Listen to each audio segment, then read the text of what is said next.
on, guys? Today Sean and I are going to be installing some parts on our bikes. We're going to do two separate videos on it.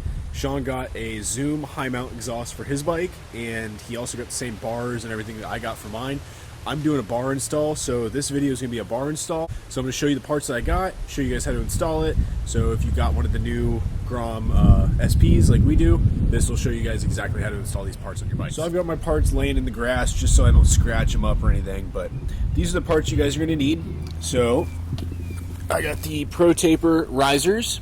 These actually convert it to, I believe it's a 1 7/8, I think is what it was. If I'm mistaken, I will put that down in the comments because I really don't remember which size it was. But I'm running the Pro Taper Raptor bars. I enjoyed these on my other Grom, my SF, so I decided to go with the exact same ones. It does come with this bar pad. This will be going on my SF just to make it have a new one. And I decided to get the red, white, and blue to match the theme. And I got these Scott grips, which I thought were real nice. And we'll also be putting on this nice clutch lever. It's a nice CNC clutch lever. So let's go ahead and get to installing these parts, and I'll show you guys exactly how to do all this. It's actually very, very simple. So if you guys are looking to do this, don't fret. It's not anything scary. It's not anything hard. Hopefully with all this wind, you guys are going to be able to hear me talking, but let's go ahead and jump into this. So first, you're going to need a Phillips head, and we're going to be taking off this right here and this as well. So very, very easy. Your screws are just right up in here. Try to get a better angle of that. So you're going to have one right there and the other one right there. It's going to be the exact same on the other side. I am going to go ahead and cut this grip off. It just makes life easier. And then I'm going to remove the bar end, slide that piece out, and then from there, we're going to take the clutch off, which is 2 8mm right there. So those will come off next. And then we will get to right there, where we're going to unplug those and jump those together with a fuse. Then we'll end up wrapping that and tying that down there. And then the same on this side, you have 2 8mm right there for your front brake. And then on this right here, you're going to have 2 spots up underneath the exact same where you do Phillips head, and take off this bar end as well. And then we will end up cutting this grip off too. Okay, so first I'm going to go ahead and take off the bar ends. Easiest with an impact. It's the easiest way that you can take those off. Otherwise, you'll just be fighting it. So now that those are off and out of the way, go ahead and take this off right here. Oh man, that's real stuck. Try to get the impact up on that guy. Right. Other one.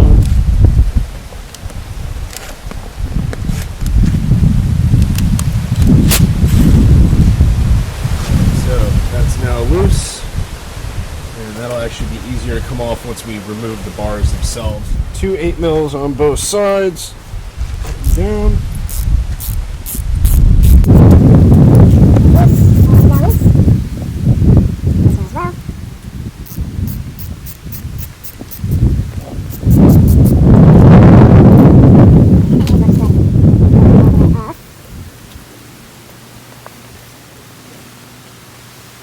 I'm actually getting rid of this clutch lever, so I'm not too worried about keeping these bolts, but I'm going to go ahead and stick them back in there. And if you guys are using these, definitely make sure you keep them. I'm going to go ahead and unplug these 2 little guys right here. Use this guy.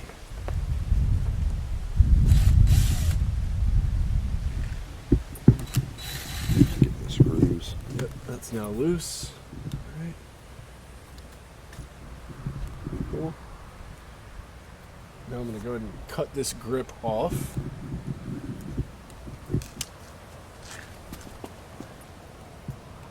I'm not reusing these grips, so that is why I'm cutting it. If you guys are planning on reusing them, they're quite a pain in the ass to get off because they use grip glue. But I do not care about those, so they're just going to be cut. This one. Careful with your throttle tube. Yep. You don't want to mess that up. You just don't want to get crazy with it.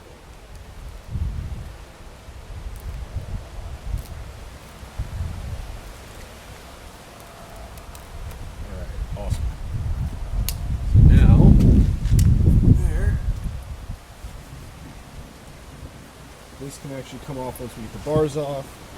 I'm just loosening. There's these little pieces that hold all the wires.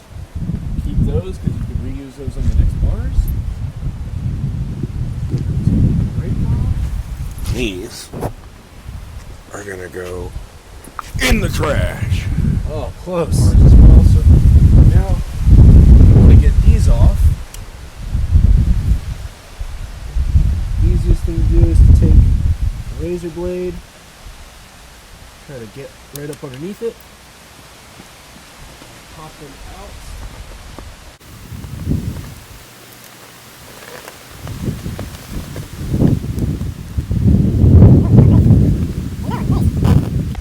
Alright, from there we're going to go ahead and remove these four. Into it. Some muscle into it. What size is it? It's a 5.5. Oh god. 5.5. These are real tight. Shocker. Right.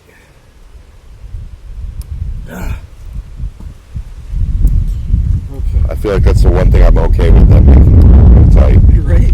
But You want your bars to be tight. Oh my god, that was easy. ooh.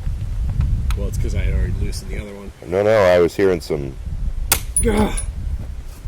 sweet V8 noises in the distance. Okay, so hold those bars. Got 'em? Got 'em? These guys loose. So now, the bars are going to come directly off after this.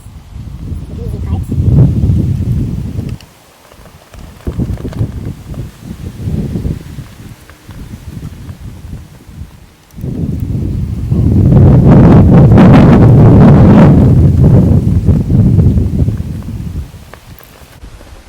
Now our bars are off. There we go, thank you. And we can slide that off. Now we will slide the throttle tube off. Perfect. Alright, let's go ahead and fit our new bars. These come with all the necessary hardware that you need to install them. These are very easy to install. Alright, so I'm running these outwards, which I think is the better solution.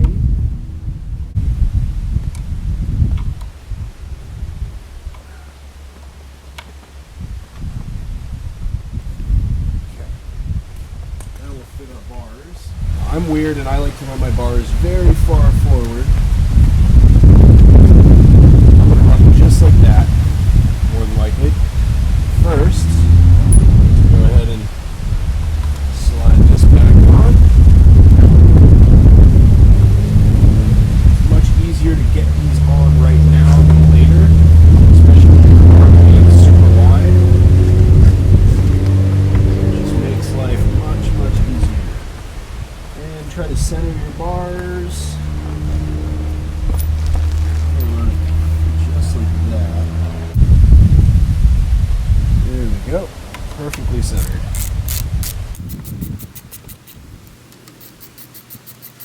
Other one's on. You don't want to crank them all the way down at first. You want to get them so snug, and then you crank that one. So once this one gets tight, I'm going to go ahead and crank on everything and get them good. Okay. Golden. Yep.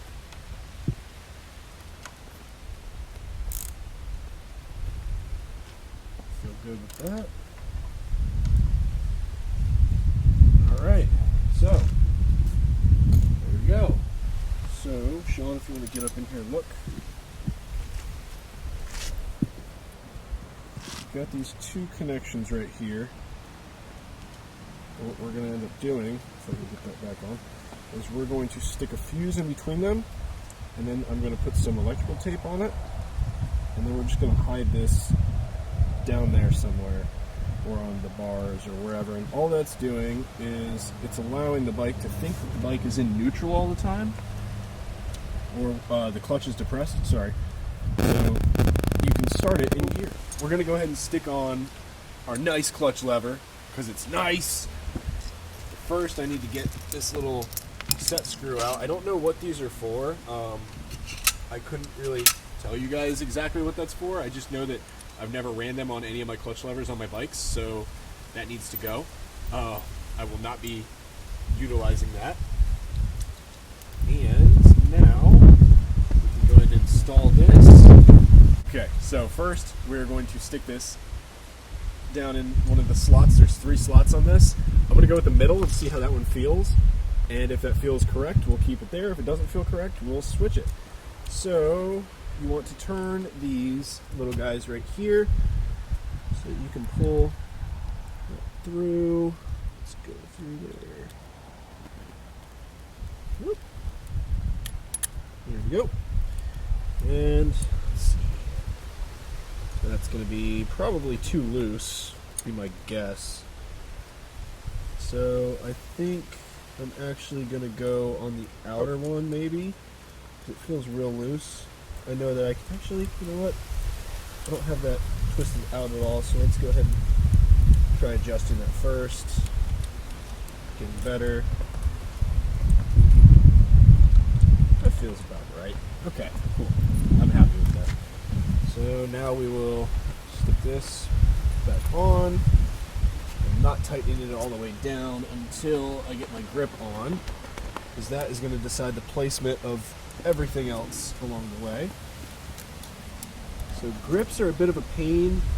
The only thing that I can say about putting grips on is if you have an air hose, you can stick the air up underneath the grip, blow it while somebody else pulls it, and if you put Windex in there, it makes it a whole lot easier, or soapy water. Both will go away. I like using Windex and then the air. Go ahead and get these grips on, and that will decipher where everything else will be placed. Alright, so the one, smaller one of the two, and these actually feel like they might go on pretty easy. I might not even need to do anything. Oh, no, it's going to need it. Okay, let me grab the Windex. Yeah, if you're disgusting, you can use spit. I have done it plenty of times. It works. Think of it like anything else. Okay, so there we go. That Windex just made my life a million times easier. So now we are on with that grip. So I will go ahead and adjust where I want these. I do want my clutch lever on the other side of that, probably. Let's see. Yeah, I'm going to swap my clutch lever over to the other side of this, because I don't like that feel. I thought I would like it, figured I'd give it a try, but that doesn't feel correct to me, so it'll all depend on where my handbrake goes. Yeah. When the handbrake shows up, this might change. So this is really to your liking. There's no correct way on where to put these parts. It's just it's personal preference type of thing. So scoot that guy on over. And this might not even be long enough, factory-wise. It probably isn't. So we'll have to mess with the clutch cable and see if we can get it out of whatever it's stuck in right now, because right now that's going to pose a slight issue. There we go. A little closer.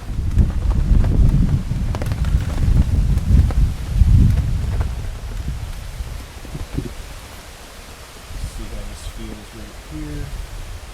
And we'll also make sure that everything can move how it needs to. That feels great. Yep, okay, that'll be just fine. That works for me. Like I said, it might not work for somebody else, but I like that placement. It feels good. I'm going to leave it right there. I'm going to go ahead and tighten this back down. So I'll need a Phillips head now. Get that part tight. And once that is tight, I'm going to go ahead and move this wire.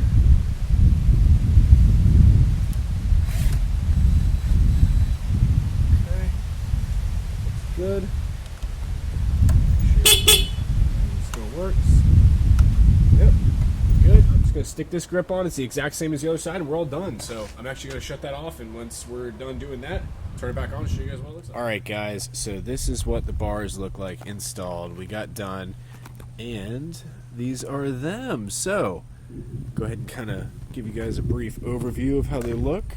Now, like I said, I pushed mine pretty far forward. I do like mine very far to the front, so you can always cock yours back. They don't have to be that far down at the angle that they are at on mine. But that is them. So let's go back here so you can see it from the back. Yeah, these are great for if you guys are going to stunt the bike, so you don't have that crossbar like the KLX 110s. You can actually do foot tricks. It makes it super easy to stick your feet through. Anything that is bar related, like a bar trick that you're going up and over, you just don't want that crossbar. That crossbar always got in my way, so I found the Raptors and fell in love with them. And I actually did go ahead and put this back right there and my clutch lever there. That's kind of probably where it's going to stay. This might end up moving over once my handbrake comes in. My handbrake might, you know, I don't know where that's all going to go. Once it gets in, see how I like it, see how it feels. But everything's personal feel as far as that goes. So this is what it looks like. And yeah, you guys should go ahead and get yourselves a set of these because they are great, great bars. I've never had an issue with them on my other bike, and I have thrown that bike all over the place. It has taken tons and tons of abuse, and I have never had an issue with them. Never bent them either. The KLX 110s do bend super easy, so these ones I would definitely suggest over the KLX 110s. Yeah, those are the bars, and that was the install. Hope you guys liked it, and check back for the next video. We'll do some more installs. My 12 bar from Crash Industries should be here, I believe, this weekend, so we'll go ahead and throw that on, do a video on that, on how to install your sub cage with your pegs and everything. So guys, check back. All right, I'll see you guys on the next one. Peace.